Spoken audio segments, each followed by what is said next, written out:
غلام احمد قادیانی اور موعود ہیں، یعنی عہد کے مہدی ہیں اپنے دور کے، وہ دجال، یہ ہے وہ مسیح جس کے متعلق رسول اللہ صلی اللہ علیہ وسلم نے علیہ باللہ فرمایا تھا۔ اب اس کا کیا مطلب ہوا؟ مطلب تو پھر یہ ہونا چاہیے غلام احمد قادیانی اگر اصل مسیح ہے تو اس دجال کو ہٹا دے، ختم کر دے۔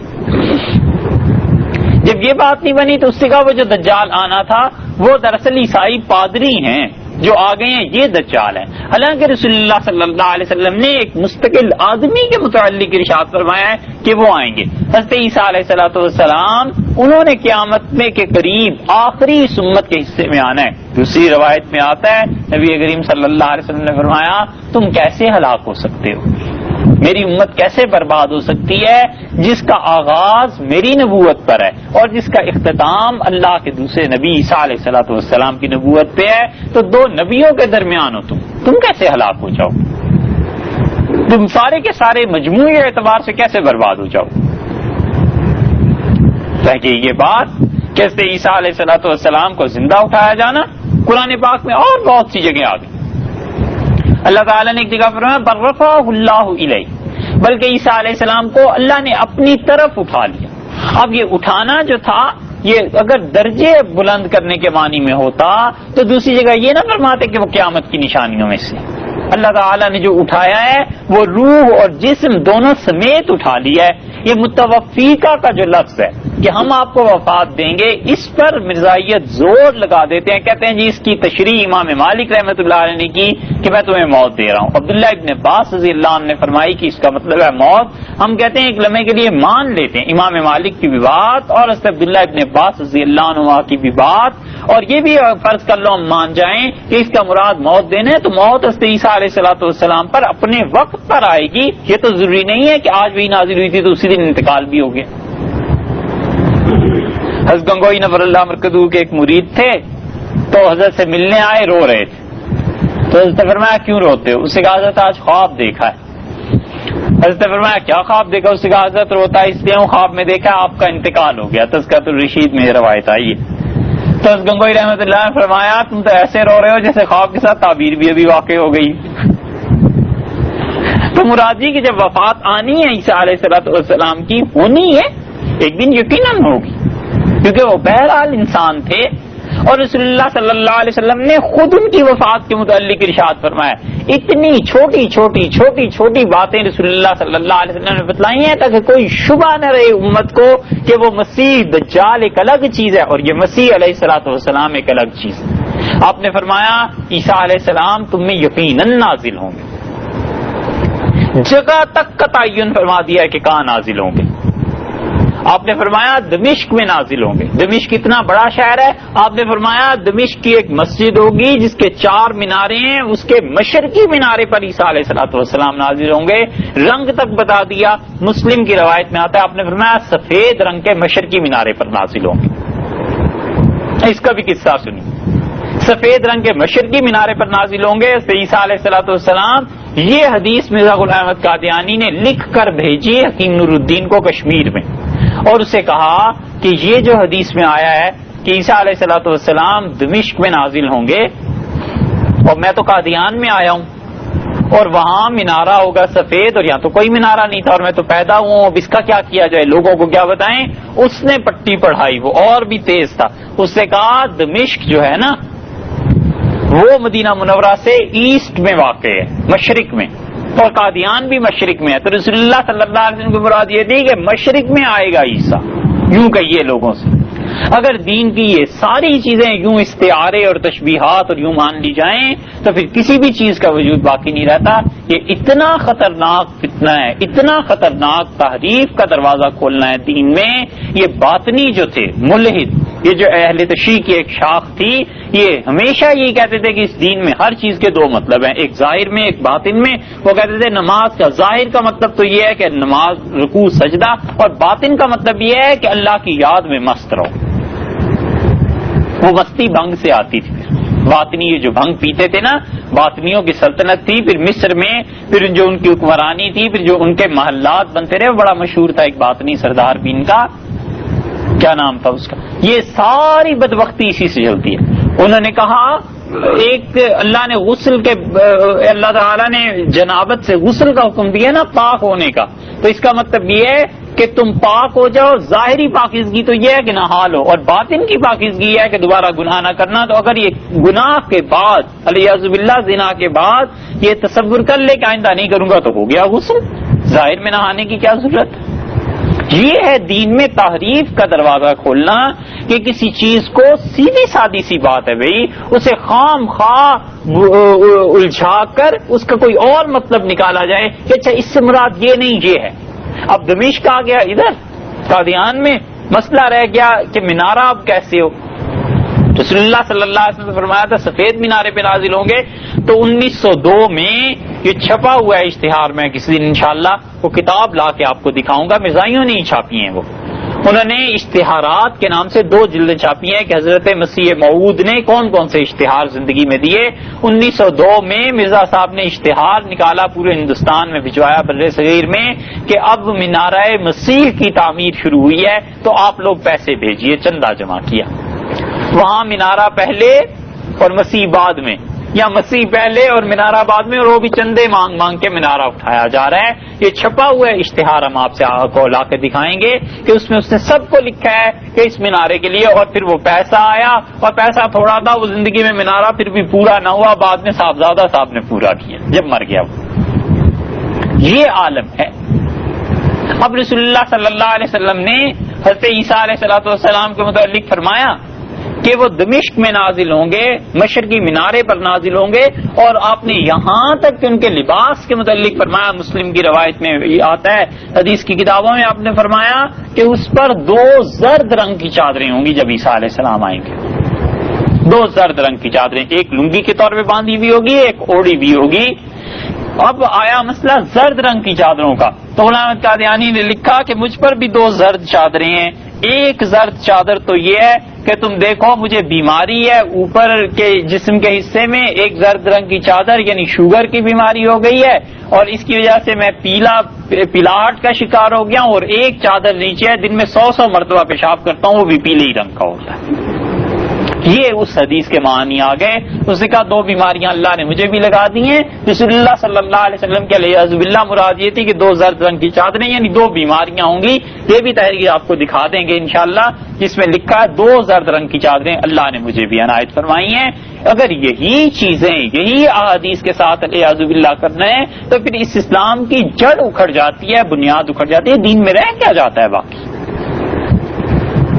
رسول اللہ صلی اللہ علیہ وسلم نے یہی بات فرمائی. آپ نے فرمایا دمشق کی جامع مسجد کے مشرقی سفید مینارے پر اتریں گے. اور عجیب بات آپ سے عرض کریں، یہ جو صحیح چیزیں پوری ہونی ہوتی ہیں وہ ایسی ہوتی ہیں. یہ دمشق کی جامع مسجد، اس کے چاروں مینارے سرخ. 1936 میں یہ جو جامع مسجد ہے اس کے میناروں میں دکانیں تھیں پرانے زمانے کی بنی ہوئی، اور کسی بارود والے نے مشرقی مینارے کے نیچے والی دکان رکھی ہوئی تھی. بارود تھا اس میں، اور بارود جو ایک دن پھٹا تو پورا مینارہ ہی اڑ گیا. اور اس کے لیے اس وقت کی حکومت نے، شاہ حسین جو ہے اس کے دادا وغیرہ نے بڑی کوشش کی کہ کہیں سے ایسا پتھر مل جائے. پتھر نہیں ملا. انہوں نے نتیجہ یہ کہ سفید رنگ کا وہ مینارہ تعمیر کیا. رسول اللہ صلی اللہ علیہ وسلم نے فرمایا تھا نا کہ مسجد کا مشرقی مینارہ سفید ہوگا، وہ سفید مینارہ بن گیا.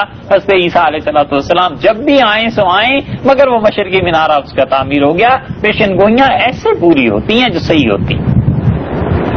نبی کریم صلی اللہ علیہ وسلم نے فرمایا فرشتے انہیں چھت پر لا کر چھوڑ دیں گے اور تم سیڑھی لگا کر انہیں اتارو گے. وقت کا تعین فرما دیا. آپ نے فرمایا فجر کا وقت ہوگا، اور تمہارا جو صالح امام نیک آدمی ہوگا وہ نماز پڑھانے کے لیے مصلی پر کھڑا ہو چکا ہوگا اور اقامت ہو چکی ہوگی. اتنی مائنر ڈیٹیلز بھی رسول اللہ صلی اللہ علیہ وسلم نے بتائی ہیں تاکہ کوئی شبہ ہی نہ رہے. اور آپ نے فرمایا جب وہ اقامت کے بعد کہنے لگے گا تکبیر تحریمہ تو شور مچ جائے گا پچھلی سب سے کہ عیسیٰ علیہ السلام آ گئے. لوگ منتظر ہوں گے اور آپ تم سیڑھی لگا کے انہیں اتارو گے. اور رسول اللہ صلی اللہ علیہ وسلم تم میں سے کوئی ان کا زمانہ پالے تو میرا سلام انہیں کہنا. اور حضرت ابو ہریرہ رضی اللہ عنہ اس حدیث کو سناتے تھے، پھر فرماتے تھے بھائی اگر میرے زمانے میں آئے تو میں رسول اللہ صلی اللہ علیہ وسلم کا سلام انہیں پیش کروں گا اور خود بھی کروں گا، اور اگر میں نہ رہا دنیا میں تو میرا بھی سلام حضرت سے کہنا۔ محدثین نے بڑی اچھی بات لکھی، وہ کہتے ہیں ہزاروں برس کی مسافت، کہاں آسمان کہاں زمین، یہاں تک عیسیٰ علیہ السلام کو لے آئے تو 12-15 فٹ اور نیچے لے آتے فرشتے، چھت پہ ہی کیوں چھوڑ گئے؟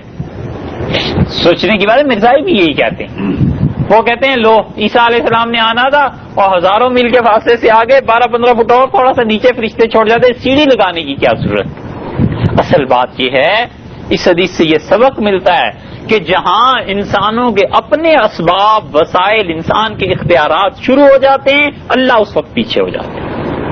اللہ تعالیٰ فرماتے ہیں اب تمہارے اسباب اور وسائل شروع ہو گئے، اب تمہارا کام ہے تم جانو تاکہ تمہیں ان اعمال پر نیکی اور برائی، اجر اور ثواب اور عذاب سب کچھ دیا جائے۔ یہ انسانوں کے اختیارات ہیں۔ پہلی منزل چھت ہی آ سکتی تھی نا، وہاں فرشتوں نے لا کے چھوڑ دیا کہ اب تمہارا عالم شروع ہو گیا ہے، اب ہمارا عالم ختم ہو گیا ہے، ہم جو کچھ کرنا چاہتے تھے وہ کر لیا ہے۔ یہ ہر جگہ ہے، اسی لیے دعا جس چیز کا نام ہے یہ کرنی چاہیے، مگر دعا کے بعد آدمی کام کچھ نہ کرے تو ایسے لوگوں کو دعا بیکار بنا دیتی ہے۔ ایک آدمی یہی سوچتا رہے کہ حضرت دعا فرمائیں گے اور میں پاس ہو جاؤں گا، محنت کچھ نہ کرے تو حضرت کی دعا کتنا رنگ لائے گی؟ تو فیل ہو کر رہے گا اگر محنت نہیں کرے گا۔ تو جتنا اپنے اسباب کے درجے کا کام ہے وہ بندے کو خود کرنا پڑتا ہے، پھر اللہ کی مدد آتی ہے۔ تو اللہ تعالیٰ نے اپنا کام نہیں چھوڑا، مسجد کی چھت تک تھا، اس کے بعد آپ کا کام ہے، آپ جانے، آپ کی یہ دنیا جانے، آپ کا یہ عالم جانے۔ تو اللہ تعالیٰ نے اس لیے وہ اس کو مسجد کی چھت تک محدود فرما دیا۔ رسول اللہ صلی اللہ علیہ وسلم نے یہی بتلایا۔ آپ نے فرمایا پھر عیسیٰ علیہ السلام دنیا میں گھومیں گے، آئیں گے، یعنی مختلف جگہوں پہ آپ نے ارشاد فرمایا کہ آئیں گے۔ یہ چیزیں مرزا غلام احمد قادیانی کی زندگی میں کہیں نہیں ہوئی، اور رسول اللہ صلی اللہ علیہ وسلم نے فرمایا وہ شادی کریں گے، اور آپ نے فرمایا میں نے دیکھا ہے ایک قبیلے کے متعلق آپ نے فرمایا وہ تمہارے قبیلے میں شادی کریں گے۔ عروہ ابن مسعود رضی اللہ عنہ سے کہا عروہ وہ تم سے ملتے جلتی شکل و صورت کے آدمی جب میں نے انہیں دیکھا معراج میں۔ آپ نے فرمایا پھر ان کی اولاد بھی ہوگی اور وہ انتقال بھی کر جائیں گے اس وقت جب وہ مدینہ طیبہ تشریف لائیں گے۔ فج ایک جگہ کا نام ہے، رسول اللہ صلی اللہ علیہ وسلم عیسیٰ علیہ السلام یہاں آئیں گے اور حج اور عمرے کا احرام یہاں سے باندھیں گے۔ مرزا غلام احمد قادیانی کو ساری زندگی حرمین شریفین حاضری کی توفیق ہی نہیں ہوئی۔ جس طرح قرآن پاک ہمارے نزدیک بہت مقدس چیز ہے، اہل تشریع میں نہج البلاغہ اس کو بہت مانتے ہیں۔ نہج البلاغہ علی رضی اللہ عنہ کے خطبات کا مجموعہ ہے، اس میں سبھی چیزیں جھوٹ نہیں ہیں، بہت سی صحیح بھی ہیں۔ اور ٹھیک اسی طرح مرزائیوں کے یہاں تذکرہ ایک کتاب ہے، یہ تذکرہ اصل میں مشتمل ہے ساری وحی اور الہام جو مرزا صاحب کو ہوتے رہے، وہ قرآن کے مقابلے کی ایک چیز ہے۔ اس میں صاف اس نے کہا کہ مجھ سے اللہ تعالیٰ نے وحی کی اور مجھ سے فرمایا کہ مجھ سے کہا کہ یہ لوگوں سے کہو کہ ہم تو یا مکہ میں مریں گے یا مدینہ میں۔ اب وہ موت آ گئی لاہور، نہ وہ مکہ نہ وہ مدینہ، کہاں لاہور کہاں مکہ مکرمہ اور کہاں مدینہ طیبہ؟ تو کوئی پاگل ہی ہوگا جو لاہور کو اس سے تشبیہ دے گا۔ موت وہاں آ گئی، جا کے قادیان میں دفن ہو گئے، اور رسول اللہ صلی اللہ علیہ وسلم نے جو فرمایا تھا نا عیسیٰ علیہ السلام کا انتقال مدینہ طیبہ میں ہوگا، اصل میں وہ چاہتا تھا یہ حدیث بھی مجھ پہ پوری ہو جائے، تو اللہ نے توفیق ہی نہیں دی، اللہ کی طرف سے ایسے ہوا۔ نبی کریم صلی اللہ علیہ وسلم نے میری قبر پر آئیں گے اور مجھے جب سلام کریں گے قبر پر آ کر تو میں انہیں یقیناً جواب دوں گا وعلیکم السلام سے۔ رسول اللہ صلی اللہ علیہ وسلم تو اپنی قبر مبارک کے متعلق ارشاد فرماتے ہیں۔ حضرت عائشہ رضی اللہ عنہ فرماتی ہیں میں نے رسول اللہ صلی اللہ علیہ وسلم سے عرض کیا، میں نے کہا میرے خیال میں یوں آتا ہے کہ دنیا کا جو نظام ہے اس میں میں آپ کے بعد بھی جیتی رہوں گی، تو میری انتقال موت کا وقت آ جائے تو آپ اجازت دیجئے جہاں بھی آپ کی قبر مبارک ہو وہاں میں بھی دفن ہو جاؤں ساتھ ہی۔ تو رسول اللہ صلی اللہ علیہ وسلم نے فرمایا میرے ساتھ تو ابو بکر اور عمر رضی اللہ عنہما ہوں گے، اور چوتھی جگہ عیسیٰ علیہ السلام کی خالی رہ جائے گی، تو وہاں نہیں آ سکتی۔ اسی لیے عائشہ رضی اللہ عنہا کے انتقال کے حالات آپ پڑھیں، اس میں یہ آتا ہے کہ لوگوں نے کہا ام المومنین سے آخری وقت میں عبداللہ ابن عباس رضی اللہ عنہما وغیرہ نے کہ ام المومنین ہم آپ کو رسول اللہ صلی اللہ علیہ وسلم کے قریب میں دفن کریں گے. تو حضرت عائشہ رضی اللہ عنہا روتی رہیں اور فرمانے لگیں کہ میں اس قابل نہیں ہوں کہ رسول اللہ صلی اللہ علیہ وسلم کے پہلو میں دفن کی جاؤں. میں تو ان گناہوں کو کہتی ہوں جو مجھ سے زندگی میں ہوئے، اللہ مجھے معاف کر دے. اس جملے کا فائدہ علیہ باللہ وہ اس نے اٹھایا ہے، خمینی نے. وہ اسی لیے اس جملے کو نقل کر کے لکھتا ہے کہ اسے موت کے وقت بھی علیہ باللہ وہ گناہ یاد آ رہا تھا جو تہمت اس پہ لگی تھی. یہ خمینی صاحب لکھتے ہیں، جن کے انقلاب کی لوگ بہت تعریف کیا کرتے ہیں. یہ ایک جگہ اس سے لکھا ہے.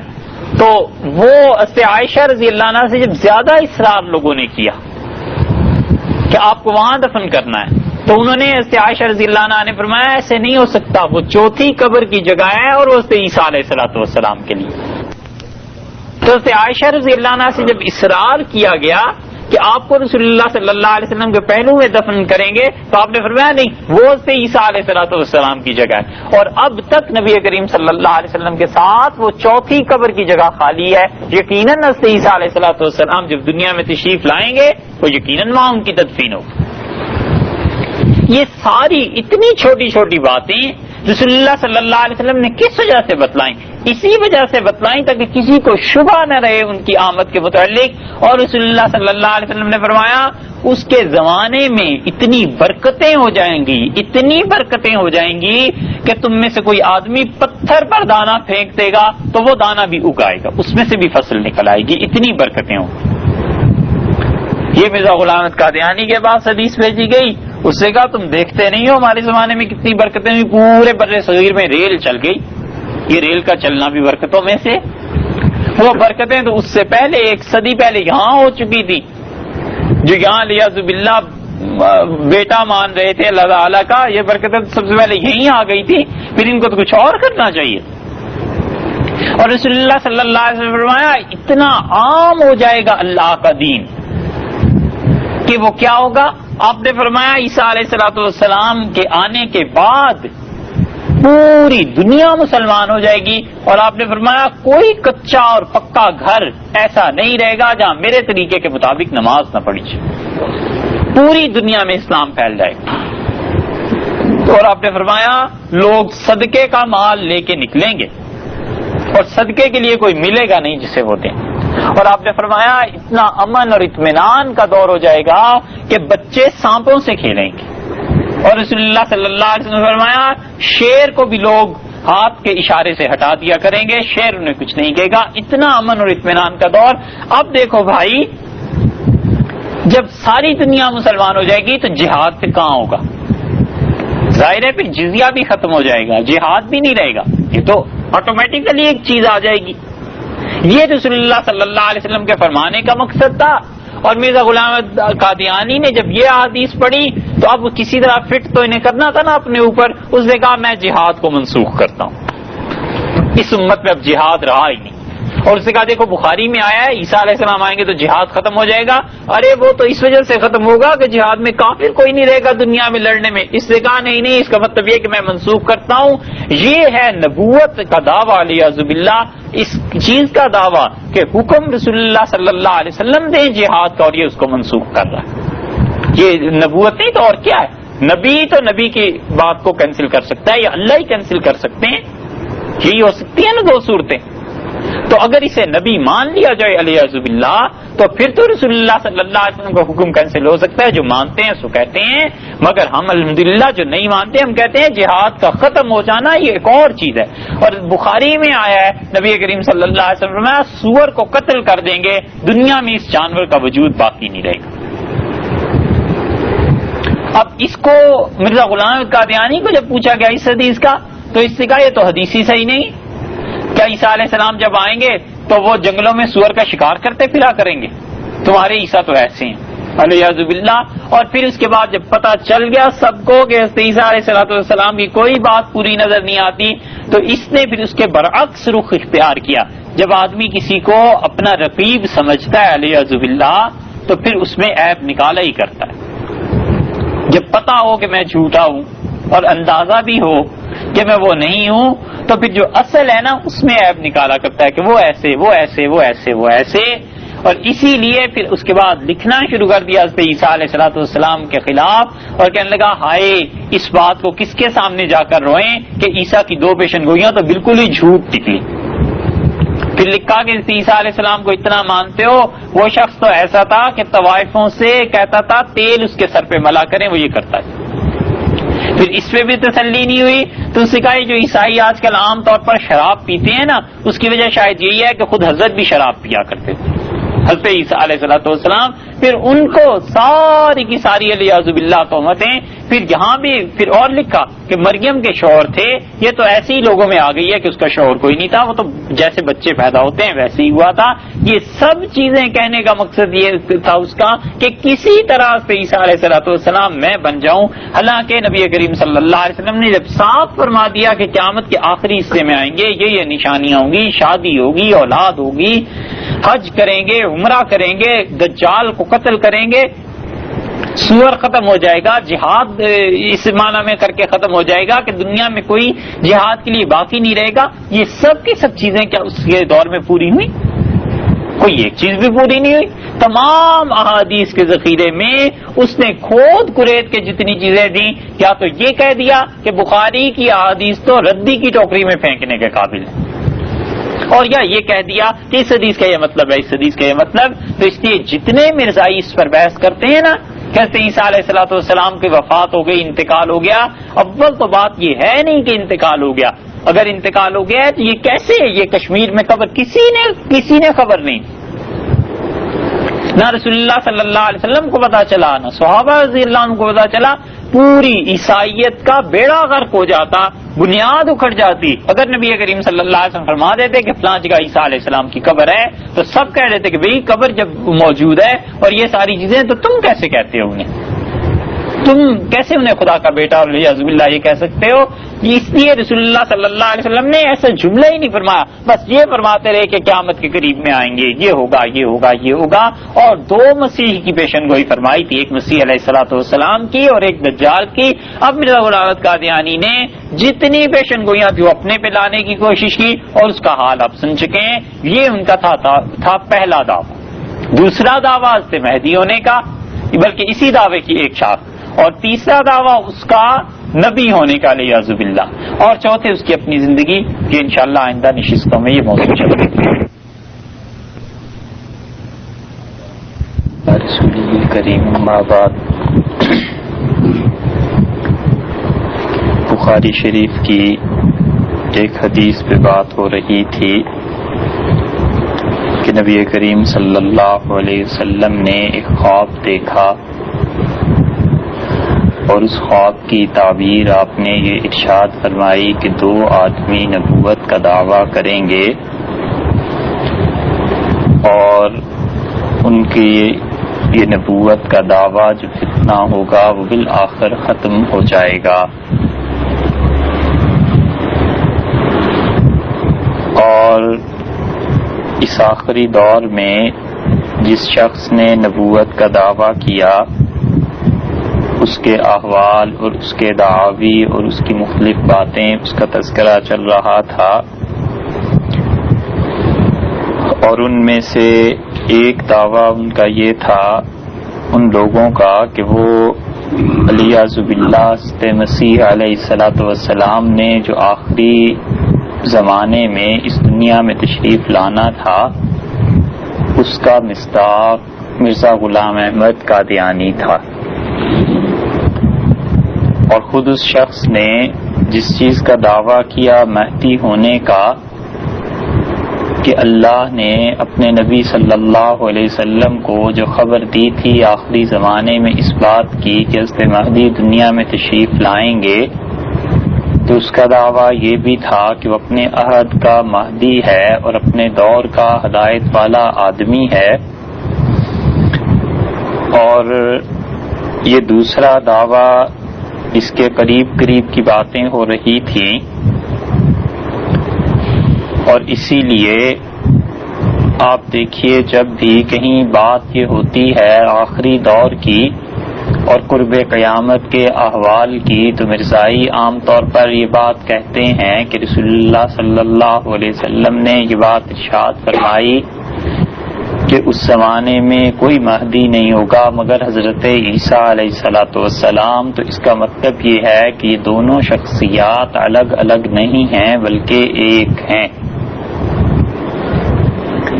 ابن ماجہ کی اس روایت پر بہت زیادہ شور مچاتے ہیں اور وہ یہ ثابت کرنا چاہتے ہیں کہ اصل میں دونوں شخصیات ایک ہی ہیں، حالانکہ آپ حدیث کی دیگر کتابوں کو اٹھا کر اگر دیکھیں گے اور رسول اللہ صلی اللہ علیہ وسلم کی تصریحات جو قرب قیامت کے احوال میں آئی ہیں وہ جب پڑھیں گے تو خود اندازہ ہو جائے گا کہ یہ دونوں شخصیات بالکل الگ الگ ہیں۔ ایک کے متعلق رسول اللہ صلی اللہ علیہ وسلم نے الگ خبریں دی ہیں اور دوسرے کے متعلق الگ باتیں بیان فرمائی ہیں۔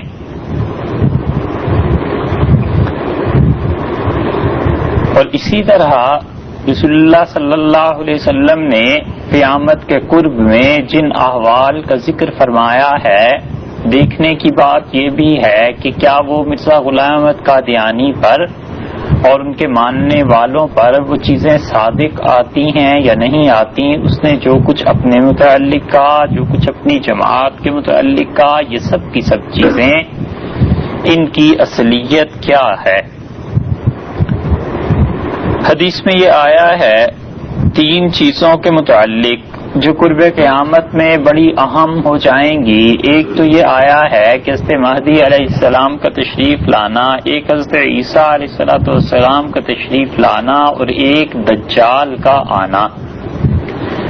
اور یہ تینوں چیزیں ایسی ہیں کہ کھل کر سامنے آ جائیں گی۔ دنیا میں کفر کا وجود سامنے آ جائے گا، منافقت کا وجود سامنے آ جائے گا اور مسلمانوں کی حالت بدلنا شروع ہو جائے گی۔ تو جتنی بھی علامتیں آئی ہیں وہ آہستہ آہستہ احادیث میں جو آئی ہیں وہ بیان میں آ جائیں گی۔ آپ یہ دیکھتے رہیے کہ کیا ان میں سے کوئی ایسی علامات بھی ہیں جو مرزا غلام احمد قادیانی کے دور میں پوری ہو گئی ہوں، کیونکہ اگر وہ شخص وہی تھا جس کا کتاب و سنت میں وعدہ کیا گیا ہے تو باقی چیزوں کو بھی پورا ہونا چاہیے تھا، اور اگر وہ شخص نہیں تھا اور یقیناً نہیں تھا تو پھر سمجھنے کی بات ہے کہ وہ سب جھوٹے دعوے تھے اور محض تعویلات کا سہارا لے کر لوگوں کو گمراہ کیا گیا۔ اس دور میں بھی اب بھی لوگوں کو گمراہ کیا جاتا ہے، تو آدمی جو سمجھنے سوچنے والا ہے اسے چاہیے کہ لوگوں کے ایمان کو بھی بچائے، اور جو لوگ اس دجل میں، اس فریب میں، اس کفر میں مبتلا ہیں انہیں بھی بتلائے کہ ان چیزوں کی اصل حقیقت یہ ہے۔ نبی کریم صلی اللہ علیہ وسلم نے قیامت کے قرب میں جن حالات کا تذکرہ فرمایا تھا انہیں بہت سے لوگوں نے اپنی اپنی کتابوں میں جمع کر دیا ہے۔ شرفی الدین محدث دہلوی رحمۃ اللہ علیہ نے ایک کتاب لکھی ہے علامات قیامت کے عنوان سے، اور قیامت کے قرب کے احوال انہوں نے جمع فرما دیے۔ قرطبی رحمۃ اللہ علیہ نے کتاب التذکرہ لکھی تھی اور اس میں بھی انہوں نے قیامت کے قرب کی چیزیں جمع کر دیں۔ اسی طرح اور مصنفین نے بھی اپنی اپنی کتابوں میں ذکر کیا ہے۔ اہم ترین مسئلوں میں سے ایک مسئلہ دجال کا ہے کہ وہ چیز کیا ہے اور کہاں اس کا ظہور ہوگا، کہاں وہ ظاہر ہوگا۔ تو دجل تو اصل میں کہتے ہیں فریب کو، اور عرب یہ کہتے تھے کہ میں نے کیا کیا، تلوار پر سونے کا پانی چڑھا دیا۔ دجل تو سیف، میں نے کیا کیا، تلوار پر سونے کا پانی چڑھا دیا، مطلب یہ کہ میں نے کیا کیا، اصل میں وہ سونا نہیں ہے مگر میرے کرنے سے ایسا ہوا کہ سونے کی طرح کی تلوار ہو گئی۔ تو دجل اسی طرح ہوتا ہے کہ کوئی چیز اصل حقیقت نہ ہو اور اس پر ملمہ سازی کی جائے، کوئی چیز ایسی چڑھائی جائے کہ لوگوں کو وہ چیزیں نظر آنے لگیں اور اصل حقیقت ان کی کچھ اور ہو۔ تو قرب قیامت میں جو اہم ترین چیزوں میں سے ایک چیز تھی وہ دجال کا فتنہ ہے، اور وہ بہت بڑا فتنہ ہے۔ رسول اللہ صلی اللہ علیہ وسلم نے اپنے دور میں یہ ارشاد فرمایا، آپ نے فرمایا ہر نبی اپنی امت کو دجال سے ڈراتا رہا ہے، اور جب سے یہ دنیا پیدا ہوئی ہے قیامت تک اتنا بڑا فتنہ، اتنی بڑی آزمائش لوگوں پر نہیں آئی جتنی بڑی وہ اکیلی آزمائش ہوگی دجال کے فتنے کی۔ اور آپ نے فرمایا نوح علیہ السلام اپنی قوم کو اس دجال سے ڈراتے رہے ہیں، اور میں بھی تمہیں اس دجال سے ڈراتا ہوں، اور دیکھو میں تمہیں اس کی ایسی نشانیاں بتا دوں گا جو کسی نبی نے اس سے پہلے علیہ الصلوۃ والسلام نے تذکرہ نہیں کیا۔ اور پھر آپ نے فرمایا کہ دیکھو وہ کانا ہوگا اور اس کی ایک آنکھ ہوگی اور دوسری آنکھ نہ صحیح طرح باہر ہوگی نہ اندر ہوگی، اور دیکھو یہ عبد العزیٰ ابن قطن جو ہے تمہارا آدمی، اس کے قریب قریب اس کے مشابہ وہ ہوگا۔ اور رسول اللہ صلی اللہ علیہ وسلم نے فرمایا کہ یہ میں تمہیں اس کی ایسی علامت بتلا رہا ہوں جو کسی نے اپنی قوم کو، اپنی امت کو نہیں بتلائی، اور جب تم دیکھو تو اسے پہچان جانا، اور تمہارا پروردگار کانا نہیں ہے، اللہ کے یہاں ایسا عیب والعیاذ باللہ نہیں ہے۔ یہ رسول اللہ صلی اللہ علیہ وسلم نے اس کا تذکرہ کیا۔ آپ نے اپنے خواب کے متعلق ارشاد فرمایا کہ میں نے خواب میں ایک آدمی کو دیکھا، بہت نرم طبیعت کے، بہت اچھے، اور ان کے بال کچھ کچھ گھنگریالے تھے اور ان میں سے جیسے پانی کے قطرے ٹپک رہے ہوں۔ اور آپ نے فرمایا میں نے اس شخص کو دیکھا تو لوگوں سے میں نے پوچھا کہ کیا ہے، انہوں نے کہا ان کے زمانے میں بہت برکتیں ظاہر ہو گئیں اور یہ وہ ہیں حضرت عیسیٰ علیہ الصلوۃ والسلام۔ تو آپ نے فرمایا یہ میری امت کے آخر پر آنے والے۔ اور آپ نے فرمایا اسی خواب میں نے دوسری طرف دیکھا تو ایک آدمی تھا، جیسے یہ عبد العزیٰ ہے، ایک شخص تھا اس زمانے میں، آپ نے فرمایا اس کی شکل و صورت کا تھا اور اس کی ایک آنکھ خراب تھی، ایک آنکھ درست تھی۔ تو مجھے بتایا گیا کہ یہ دجال ہے جو آخری زمانے میں ظاہر ہوگا۔ ابن ماجہ کی روایت میں آتا ہے، اور عجیب بات آئی ہے، رسول اللہ صلی اللہ علیہ وسلم دجال کے متعلق لوگوں کو عام طور پہ بتلاتے رہتے تھے، اور صحابہ کرام رضی اللہ عنہ میں اس پر بہت زیادہ تھا کہ پتہ نہیں یہ فتنہ، اس میں ہم اگر پھنس گئے تو کیا ہوگا۔ اور ایک دن حضرت فاطمہ بنت قیس رضی اللہ عنہا فرماتی ہیں کہ رسول اللہ صلی اللہ علیہ وسلم کے لیے جو آدمی جمع کیا کرتا تھا اس نے آواز لگائی اور اس نے کہا لوگوں نماز کے لیے حاضر ہو جاؤ، نماز کے لیے چلو۔ تو مرد عورتیں جتنے بھی تھے رسول اللہ صلی اللہ علیہ وسلم کی منادی کی آواز سن کے، اس ندا کو سن کے مسجد میں جمع ہو گئے۔ تو رسول اللہ صلی اللہ علیہ وسلم اپنے ممبر پر تشریف فرما تھے اور مسکرا رہے تھے، اور آپ نے فرمایا میرے پاس کوئی مال نہیں آیا جس کی تقسیم کے لیے میں نے تمہیں جمع کر لیا ہو، البتہ ایک اہم بات ہے جس کے لیے میں نے تمہیں جمع کیا۔ اور آپ نے فرمایا یہ دیکھو تمیم داری رضی اللہ عنہ کے متعلق فرمایا کہ یہ پہلے عیسائی تھا، پھر اس نے اسلام قبول کیا اور اس نے ایک چیز دیکھی ہے، اور میں چاہتا تھا کہ میں دجال کے متعلق تمہیں جو چیزیں بتلاتا رہا ہوں اس کی تصدیق اس نے کی ہے، اس نے ایک چیز دیکھی ہے، تو تمہیں میری باتوں کی تصدیق ہو جائے گی جو چیز یہ مشاہدے میں اس کے آئی ہے۔ اور تمیم داری رضی اللہ عنہ کو آپ نے حکم دیا کہ تم ان چیزوں کو بیان کرو۔ تمیم داری رضی اللہ عنہ کھڑے ہوئے اور انہوں نے بھی یہی بات بیان کی۔ پھر رسول اللہ صلی اللہ علیہ وسلم نے خود بھی یہ بات ارشاد فرمائی کہ تمیم داری رضی اللہ عنہ سفر کر رہے تھے، جدہ سے کہیں جا رہے تھے اور سمندر میں طوفان آ گیا، اور طوفان اتنا شدید کہ اب کوئی راہ کشتی کو اس جہاز کو مل نہیں رہی تھی۔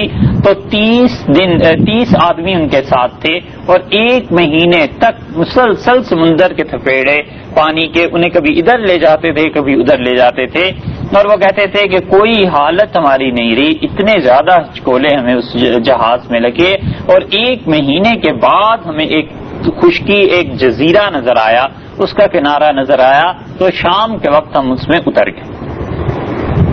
جب ہم اترے ہیں تو وہ کہتے ہیں کہ ہم نے دیکھا ایک چیز ہے اور سر سے پاؤں تک اس کے اتنے بال ہیں کہ کچھ سمجھ نہیں آتا یہ آگا کیا ہے پیچھا کیا ہے، چہرہ اس کا کس طرف ہے، پشت اس کی کس طرف ہے، اتنے بال سر سے پاؤں تک اس کے تھے۔ ہم ڈر گئے اور ہم نے کہا یہ مصیبت تو کیا چیز ہے، اللہ کی پناہ مانگتے ہیں۔ تو اس نے کہا کہ میں دجال کی جاسوسہ ہوں اور جاسوسی کیا کرتی ہوں۔ تو میں نے اس سے کہا کہ تیرے پاس کوئی خبر ہے، کوئی بات تو ہم سے بیان کر۔ اس نے کہا اسے بھی کچھ پتا چل گیا ہے کہ تم لوگ یہاں آئے ہو تو وہ تمہارا انتظار کر رہا ہے، تم اس کے پاس چلے جاؤ۔ تو تمیم داری رضی اللہ عنہ کہتے ہیں کہ ہمیں اس نے ایک مندر کا پتہ دیا، ایک عبادت گاہ کا پتہ دیا، اور اس سے کہا وہ وہاں ہے، اندر چلے جاؤ، ایک شخص تمہارا انتظار کر رہا ہے۔ تو ہم حیران ہوئے کہ وہاں پتہ نہیں کیا چیز ہے جو ہمارا انتظار کر رہی ہے، جن ہے یا کیا چیز ہے؟ تو اس نے کہا اس چیز کو تمہارا کچھ نہ کچھ پتا چل گیا ہے اور تم چلے جاؤ گے تو تمہیں بتائے گا۔ تو وہ کہتے ہیں ہم ڈرتے ڈرتے جب اس عبادت گاہ میں، اس مندر میں داخل ہوئے تو ہم نے دیکھا کہ ایک شخص ہے اور اس کو گھٹنوں سے لے کے ٹخنوں تک لوہے سے باندھ دیا گیا ہے اور اس کے کندھوں پر بھی لوہے کی زنجیریں پڑی ہوئی ہیں اور شدید طور پر جکڑا ہوا ہے اور وہ ہل نہیں سکتا اپنی جگہ سے۔ تو اس نے ہمیں دیکھا اور ہم نے اسے دیکھا، تو ہم نے کہا کہ تم کون؟ تو اس نے کہا یہ تو میں تمہیں بتا دوں گا کہ میں کون ہوں، اور تم بتاؤ تم لوگ کدھر سے آئے ہو۔ اور فرماتے ہیں کہ اس کو ہم نے دیکھا وہ کانا تھا اور بہت طاقتور اور پاؤں اس کے ٹیڑھے تھے۔ تو ہم نے کہا کہ ہم تو اس طرح آئے ہیں، جزیرہ مقدس کا نام لیا کہ عرب سے حجاز مقدس سے آئے ہیں۔ تو اس نے کہا اچھا یہ بتاؤ کہ بیسان ایک گاؤں ہے شام میں، اس کا اس نے نام لیا اور کہنے لگا کہ کیا وہاں اب بھی کھجوریں پیدا ہوتی ہیں؟ ہم نے کہا بہت کھجوریں ہیں، بہت باغات وہاں لگے ہوئے ہیں۔ تو اس نے کہا ان قریب وہ دور آئے گا جب وہاں سے کھجوریں ختم ہو جائیں گی۔ پھر وہ چپ ہو گئے، پھر ہم سے پوچھنے لگا کہ یہ بتاؤ کہ بحیرہ تبریہ میں اب بھی پانی ہے؟ تو ہم نے کہا ہاں اب بھی پانی ہے۔ اس نے کہا یہ تبریہ کا پانی بھی ایک دن خشک ہو جائے گا۔ پھر وہ چپ ہو گیا، پھر اس نے تیسری بات ہم سے پوچھی اور کہنے لگا کہ زغر قبیلہ، زغر ایک جگہ کا نام ہے، وہاں پر ایک چشمہ تھا، وہ چشمہ خشک ہو گیا ہے یا نہیں؟ تو ہم نے کہا نہیں خشک ہوا۔ اس نے کہا پھر پانی ہے؟ ہم نے کہا ہاں پانی ہے۔ اس نے کہا کیا لوگ اس سے سیراب ہوتے ہیں؟ ہم نے کہا لوگ اس پانی کو پیتے ہیں اور اس چشمے کے ذریعے سے کھیتی باڑی ہوتی ہے، فصلیں اگتی ہیں۔ تو اس نے کہا عنقریب یہ جگہ بھی خشک ہو جائے گی، تم دیکھو گے۔ اور یہ وہ جگہ ہے در حقیقت حضرت لوط علیہ السلام کی قوم میں جب عذاب آیا تھا تو ان کی بیٹیاں اور ان کا خاندان حضرت لوط علیہ السلام یہاں آ کر رک گئے تھے، شام کی ایک جگہ کا نام۔ یہ جب باتیں ہو گئیں تو اس نے کہا نبی الامیین کا کیا حال ہے؟ یعنی رسول اللہ صلی اللہ علیہ وسلم کو اس نے پوچھا کہ وہ ظاہر ہو گئے ہیں؟ تو ہم نے کہا ہاں وہ امی لوگوں کے نبی جو تھے علیہ السلام وہ ظاہر ہوں گے۔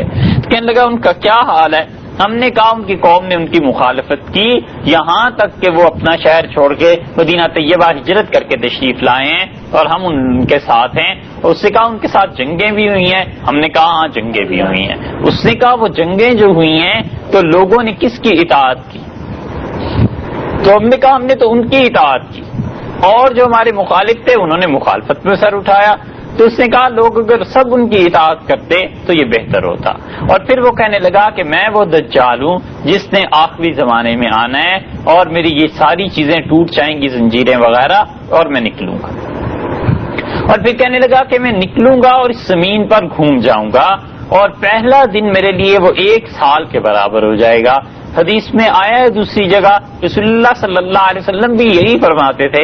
آپ نے فرمایا جب دجال آئے گا تو زمین کے یہ سورج کی ترتیب میں فرق پڑے گا، وقت کی ترتیب میں فرق پڑے گا، اور آپ فرماتے تھے کہ اس کا پہلا دن 1 سال کا ہوگا۔ یہی بات اس نے بھی کہی۔ پھر اس نے کہا میرا دوسرا دن 1 مہینے کے برابر ہو جائے گا، تیسرا دن 1 ہفتے کے برابر ہو جائے گا، اور چوتھا دن پھر عام دنوں کی طرح چلنے لگے گا، اور پھر دیکھو میں زمین پہ گھوم جاؤں گا اور میں جاؤں گا جب مدینہ منورہ کے قریب، اس پاک زمین کے قریب۔ اس نے کہا کہ وہ جو پاک زمین ہے تو وہاں پر میں داخل ہونے کی اس شہر میں کوشش کروں گا اور اللہ کے فرشتے کھڑے ہوں گے اور وہ تلوار کے ذریعے مجھے روک دے گا اور میں اس سے ہٹ جاؤں گا۔ رسول اللہ صلی اللہ علیہ وسلم نے خود بھی یہ فرمایا اور بہت خوش تھے، اور آپ نے بار بار ممبر پر ہاتھ مار کے فرمایا کہ یہ وہ پاک جگہ ہے، یہ وہ مدینہ ہے جہاں وہ نہیں پہنچ سکے گا، یہ وہ پاک سرزمین ہے جہاں پہ اس کا داخلہ نہیں ہو سکے گا۔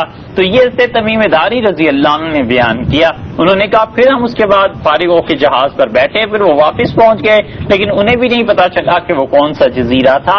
اللہ نے یہ ایک علامت بیان کر دی، ایک چیز دکھا دی دنیا کو، انسانوں کو، تاکہ وہ دیکھ لیں کہ یہ دیکھو در حقیقت یہ ہے وہ چیز جو ہمارے نبی صلی اللہ علیہ وسلم فرماتے ہیں، یہ اس کی تصدیق ہو گئی۔ اب دجال کا آنا یقیناً ہوا۔ دوسری طرف اگر آپ احادیث کے ذخیرے کو دیکھیں تو رسول اللہ صلی اللہ علیہ وسلم نے دجال کے متعلق کئی ایک چیزیں بیان فرمائی ہیں۔ مثلاً آپ نے یہ بیان فرمایا، آپ نے فرمایا کہ جب دجال آئے گا تو اس کا ساتھ دینے والے یہ یہودی ہوں گے، اور آپ نے فرمایا یہودی پورے کے پورے اس کے ساتھ ہو جائیں گے. اور ایران کے ایک علاقے کے متعلق آپ نے فرمایا کہ یہاں سے یہودی ہجرت کر کے اس کے پاس جائیں گے. اور ایران ہی کے ایک علاقے کے متعلق رسول اللہ صلی اللہ علیہ وسلم نے فرمایا یہاں سے سیاہ جھنڈے اٹھیں گے اور وہ اس وقت تک ختم نہیں کیے جا سکیں گے جب تک کہ وہ آ کے بیت المقدس میں نہ گاڑ لیے جائیں. اور آپ نے فرمایا وہ لوگ ہوں گے جو حضرت مہدی کی نصرت کے لیے، حضرت مہدی کی حمایت کے لیے تشریف لائیں گے، اور وہ بہت مبارک لوگ جو ان کا ساتھ دیں گے. اسی طرح رسول اللہ صلی اللہ علیہ وسلم نے دجال کے متعلق اور بہت سی چیزیں بتلائیں. مثلاً آپ نے یہ فرمایا کہ وہ جب اس دنیا میں آئے گا تو ایک جگہ سے وہ گزرے گا اور وہاں لوگوں سے شعبدہ بازیاں ہوں گی اس کے ساتھ، اور وہ لوگوں میں سے ایک کو پکڑے گا اور اسے کہے گا مدینہ طیبہ کے قریب جب اصل میں وہ پہنچے گا تو 3 زلزلے آپ نے فرمایا مدینہ منورہ میں آئیں گے، اور سب لوگ جو منافق و کافر ہوں گے وہ یہاں سے نکل جائیں گے ڈر کے مارے اور اس سے جا کر ملیں گے. اور آپ نے فرمایا میرا شہر تو بھٹی کی طرح ہے، اور بھٹی پہ جب کوئی چیز چڑھتی ہے تو اس کا میل کچیل دور ہو جاتا ہے، بس اس طرح کافر اور منافق نکل کے اس سے مل جائیں گے. اور آپ نے فرمایا وہ ایک لڑکے کو پکڑ لے گا جو پورا جوان ہوگا، پورے شباب پہ ہوگا، اور اسے پکڑ کر وہ کہے گا تم مجھے مانتے ہو؟ وہ کہے گا میں تمہیں نہیں مانتا. تو وہ اس کے 2 ٹکڑے کر دے گا، پھر ان کو جوڑے گا اور ان میں زندگی آ جائے گی. وہ کہے گا اب مانتے ہو؟ وہ کہے گا میں نے تو پہلے بھی سن رکھا تھا تمہارے متعلق کہ تم دجال ہو، اور اب تو مجھے بالکل تجربہ ہو گیا کہ اس کا کہ تم دجال ہو، میں تمہیں نہیں مان سکتا. اور رسول اللہ صلی اللہ علیہ وسلم نے فرمایا بس اس کے بعد وہ اس پر قابو نہیں پا سکے گا. اور یہ ایسا فتنہ آپ نے فرمایا ہوگا جو پوری دنیا میں گھوم جائے گا اور لوگوں کے پاس جائے گا اور لوگوں سے کہے گا کہ تم کیا چاہتے ہو. اور ایک جگہ قحط پڑا ہوا ہوگا اور وہ زمین کو کہے گا کہ زمین سے فصلیں اگیں اور اگنا شروع ہو جائیں گی. وہ آسمان کی طرف دیکھ کے کہے گا کہ بارش برسے اور بارش برسنا شروع ہو جائے گی. وہ کہے گا کیا میں اب بھی تمہارا خدا نہیں ہوں؟ تو لوگ اس کو خدا ماننے لگ جائیں گے. اور آپ نے فرمایا جب وہ اس کے ساتھ چلے جائیں گے اس علاقے میں پھر قحط پڑ جائے گا. یہ سب کی سب شعبدہ بازیاں اس کے ساتھ ہوں گی اور وہ خدائی کا دعویٰ کرے گا اور لوگ اس کا ساتھ دیں گے. اسی لیے رسول اللہ صلی اللہ علیہ وسلم نے فرمایا کہ وہ اتنا بڑا فتنہ اس دنیا کے لیے ہوگا کہ آج تک جب سے دنیا بنی ہے اور جب یہ مٹے گی کبھی ایسا فتنہ ظاہر نہیں ہوا. اور آپ نے فرمایا وہ جاتا جائے گا اور جدھر جدھر وہ چلتا جائے گا لوگ اس کے ساتھ ساتھ اس کی شعبدہ بازیاں ہو کے دیکھیں گے اسے، پھر اس کے ساتھ ہوں گے. آپ نے فرمایا وہ پانی دکھائے گا لوگوں کو جدھر حقیقت آگ ہوگی، اور آگ دکھائے گا لوگوں کو اور اس سے بچنے کی تلقین کرے گا جو در حقیقت پانی ہوگا. یعنی دجل اور فریب ہے. اس دجل اور فریب کو آپ دیکھیں جو اس معاشرے میں خاص طور پہ آپ کے یہاں شروع کیا ہوا ہے، عروج پہ پہنچا ہوا ہے. یہ اسی دجل کا آخری سب سے بڑا مظہر وہ دجال اکبر ہوگا. یہاں بھی یہی ہوتا ہے. آپ اس میڈیا کو دیکھیں اور چیزوں کو کرتے کچھ ہیں دکھاتے کچھ، اور دیکھنے میں کچھ چیز آتی ہے، آدمی کچھ سمجھ رہا ہوتا ہے، در حقیقت وہ کچھ چیز ہوتی ہے. تو یہ ساری کی ساری چیزیں اس دجال اکبر کی طرف لے جاتی ہیں کہ جو بڑا دجال دنیا میں ظاہر ہوگا وہ بھی لوگوں کے ساتھ ایسی ہی حرکتیں کرے گا. تو یہ دجال کا سارا زمانہ رسول اللہ صلی اللہ علیہ وسلم نے ارشاد فرمایا. اسی طرح اس دجال کے لشکر بنتے چلے جائیں گے اور وہ اپنے لشکروں کو بھیجے گا. اور یہ ساری علامتیں آپ ذہن میں رکھ کے، اور جو صحیح احادیث میں آئی ہیں یہ آپ کی رسول اللہ صلی اللہ علیہ وسلم کی باتیں، یہ آپ سوچئے پھر دیکھیے ان میں سے کوئی ایک چیز بھی ایسی ہے جو غلام احمد قادیانی کے زمانے میں ظاہر ہوئی ہو. کہیں کوئی اس طرح کا شخص نکلا ہے، کہیں کوئی اس طرح کا آدمی آیا جس نے کسی کو مار دیا ہو پھر زندہ کر دیا ہو. بحیرہ تبریہ ابھی تک اس میں پانی ہے، اس کے آتے ہوئے وہ تو خشک ہو جانا چاہیے تھا جو اس نے خود اپنی علامت بتلائی ہے. اور اسی طرح علی ھذا القیاس دنیا میں کوئی خبر تو ہونی چاہیے اس آدمی دجال کے آنے کی کہ کہیں وہ ظاہر ہوا ہے. کہیں بھی اس کے زمانے میں یہ چیز نہیں ہوئی. غلام احمد قادیانی کے سامنے اس زمانے کے علماء نے جب یہ ساری احادیث رکھی کہ بھئی حدیث میں تو یوں آیا ہے کہ عیسیٰ علیہ السلام آئیں گے اور ان کے مقابلے میں دجال ایسے آئے گا، تو یہ کیا ہے؟ تو اس نے کہا دجال اصل میں وہ مراد نہیں ہے جو تم کہتے ہو، یہ ساری احادیث تو ایسی ہیں. دجال سے مراد رسول اللہ صلی اللہ علیہ وسلم کی یہ تھی کہ عیسائی پادری بہت زیادہ آ جائیں گے اس امت. اب بلا بتلاؤ عیسائی پادری کہاں اور یہ ساری علامتیں کہاں؟ عیسائیوں کا کون سا اتنا غلبہ برصغیر میں ایسا ہو گیا ہے کہ اس میں یہ ساری کی ساری علامتیں پائی جاتی ہوں؟ یہ جب نہیں ہوا لوگوں نے پھر پوچھا تو اس نے کہا کہ حدیث میں آیا نا کہ کانا ہوگا دجال، تو یہ جو تم کالے انجن کو ریلوے والی کو دیکھتے ہو یہ کالا انجن اصل میں دجال ہے۔ اب وہ کالا انجن بیچارہ کیا کرے، وہ تو اس وقت بھی تھا، اب بھی بہت سے بعض ملکوں میں باقی رہ گیا اور بہت سے ملکوں سے مٹ بھی گیا۔ دجال کو اس سے کیا نسبت ہے؟ لوگوں کو دھوکہ دینے کے لیے کافی تھا، لوگ اسی میں رہے کہ ہاں جی یہ کالا انجن جو ہے اس کی ایک آنکھ ہے، اور دجال بھی چونکہ کان ہے یہ بھی کان ہے، لہذا دجال یہی ہوگا علیہ باللہ۔ یہ رسول اللہ صلی اللہ علیہ وسلم کی احادیث کے ساتھ مذاق نہیں ہے تو اور کیا بات۔ دوسری بڑی علامت اسی زمانے کی، آخری زمانے کی، جو نبی کریم صلی اللہ علیہ وسلم نے ارشاد فرمائی، وہ اس سے مہدی کا تشریف لانا ہے۔ یہ جو اپنے آپ کو مہدی کہتا ہے، اس مہدی کے متعلق رسول اللہ صلی اللہ علیہ وسلم نے بہت تفصیلات ارشاد فرمائی۔ آپ نے یہ فرمایا کہ وہ میری اولاد میں سے ایک شخص ہوگا۔ مرزا غلام احمد قادیانی نے اسی لیے ایک غلطی کا ازالہ ایک چھوٹا سا پمفلٹ لکھا ہے، اس میں کہتا ہے میری بھی بعض نانیاں جو تھیں وہ سید تھیں، بعض نانیاں میری بھی سید تھی، تو اس لیے میں بھی سادات میں سے ہوں، میرا بھی یہ نسب ہے۔ اب بھلا بتلائیے کہاں یہ مرزا یعنی ذات کے اعتبار سے اور کہاں سادات؟ اور رسول اللہ صلی اللہ علیہ وسلم نے فرمایا وہ میری بیٹی فاطمہ رضی اللہ عنہا کی اولاد میں سے ہوگا، تو حضرت فاطمہ رضی اللہ عنہا کہاں اور یہ معاملہ کہاں ہے؟ اسی لیے اس نے جب ان ساری احادیث کو دیکھا اور علماء نے جب پیش کی تو اس نے کہا میں نے اصل میں دیکھا تھا کشف کی حالت میں کہ حضرت فاطمہ رضی اللہ عنہا نے میرا سر اپنی ران پر رکھا، تو یہ علامت اس بات کی تھی کہ میں نے انہی سے جنم لیا علیہ باللہ، یعنی وہ لوگوں کو یہ باور کرانا چاہتا تھا یہ ساری چیزیں اس کے یہاں مل جائیں گی۔ مرزا غلام احمد قادیانی کی کتابوں میں اب رسول اللہ صلی اللہ علیہ وسلم جس مہدی کا ذکر فرما رہے ہیں وہ تو یہ فرما رہے ہیں کہ وہ یقیناً ایسا ہے جو میری بیٹی فاطمہ رضی اللہ عنہا کی اولاد میں ہے۔ کہاں وہ ہستی اور کہاں مرزا غلام احمد قادیانی تقابل کرتے ہوئے بھی ان کا شرم محسوس ہوتی ہے کہ کہاں وہ ذات